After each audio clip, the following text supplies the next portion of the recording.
Okay, I'm out here in the back garden and I am getting my broccoli shoots. As you can tell, this guy has quite a bit of shoots that I'm able to pick from. So I already picked the main head, which will always be a little bit smaller than what you see typically in the store because this is homegrown. It doesn't come from a shipping container. So these are all the shoots. See all the shoots? I have plenty to choose from. And the best thing about picking shoots, or even the main broccoli, is if you want to pick this really long stalk, what I do is keep the stalk for soups. So I might eat this part up here, and then I go ahead and blanch and freeze and keep the stalks to put them in soups. So you can do that. And you can do that with the leaves as well. There's lots of them out here. So as you can see, I'm going to get a very big bowl just from this one plant of all the shoots.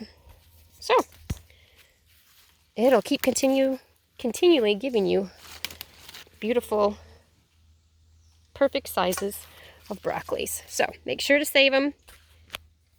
Make sure to not rip out the plant once you get that one main head and think, nope, you're going to get plenty more. Look at all those bad boys on there. So I'm going to go harvest. God bless.